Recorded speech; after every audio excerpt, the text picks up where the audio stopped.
عزيزي الأهلاوي، مليون مبروك فوز النادي الأهلي على نادي سيراميكا كليوباترا. كان فوز مستحق للغاية لأداء رجولي وبطولي من لاعبي النادي الأهلي في خلال المباراة، والكل الصراحة لعب برجولة شديدة جدا. ولكن عايزين نتكلم في شوية نقاط. أول حاجة وهي إن النادي الأهلي بيلعب بدون باك شمال تماما، ودي مسببة مشكلة كبيرة في النادي الأهلي.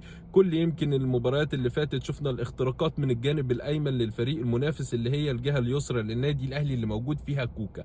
فلماذا الدفع بكوكا والراجل ده يا جماعه؟ ان نلعب بحد من الناشئين يكون مركزه باك شمال هيكون افضل من كوكا بكتير، لانه كل الاختراقات من جنبه، وعلامه استفهام على اداء كوكا مع النادي الاهلي بصفه عامه. يعني في كوره العش كان بيطلع كانت كورته في الدفاع، ولكن الراجل دخل على العش وقع العش، وادت لهجمه وانفراد تام لاسلام عيسى، ولكن اسلام عيسى بيهدر الفرصه. الشيء اللي عايزين نقوله برضو اداء احمد رمضان بيكهام لعيب اقل بكتير جدا من مستوى النادي الاهلي، ويمكن ده واضح في المباريات. فارق سرعه جبار لاي مهاجم منافس، زائد تدخلاته غير جيده بالمره. وعايزين نتكلم على الجانب التحكيمي والعهر التحكيمي في المباراه النادي الاهلي مع نادي سيراميكا، واللي ابتدت بضربه جزاء واضحه لطاهر محمد طاهر في بدايه المباراه، لان اللاعب استخدم المرفق في ظهر طاهر محمد طاهر، والحكم شاهد ما شافش حاجه.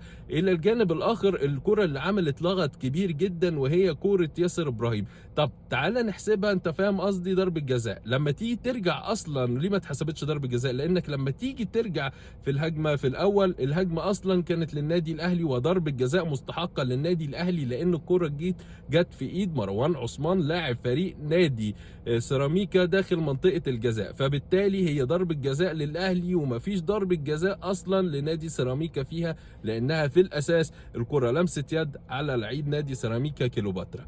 غير كده وكده في حاله كمان وحاله مؤكده، وهي هدف النادي الاهلي الغير محتسب.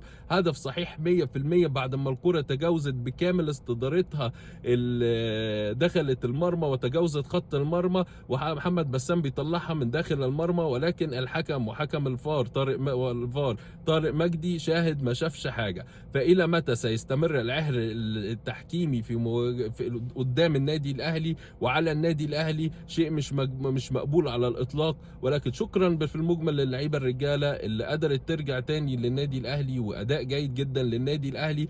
ولكن في نقطة حابين نعقب عليها محمد مجدي قفشة واللي عمله بعد المباراة، لما كابتن محمد الشناوي قائد الفريق نادى عليه، ولكن بغرابة الراجل شوح له ومشي ومكملش. ولكن كابتن عمرو السولية علشان الراجل ده احد قائدي النادي الاهلي وجهه وقال له روح للكابتن الشناوي، والكابتن الشناوي بيشتكي لكابتن وليد صلاح الدين. لازم نشوف فيه ردع في الحته دي، لان قفشه في الفترات الاخيره غير ان هو بعيد فنيا كل البعد عن مستواه، وان احنا مستحملينه كجمهور نادي اهلي وكاداره نادي اهلي، فهو شايف نفسه على الفريق، واحنا اي حد بيشوف نفسه على الفريق ملوش مكان عندنا مهما كان درجه جماهيريته، مهما كانت درجه مهاراته، فهو بره الاهلي فوق اي حد، والاهلي عندنا اهم من اي حد. كل التوفيق للنادي الاهلي فيما هو قادم، ونتمنى انها تكون استفاقه للنادي الاهلي.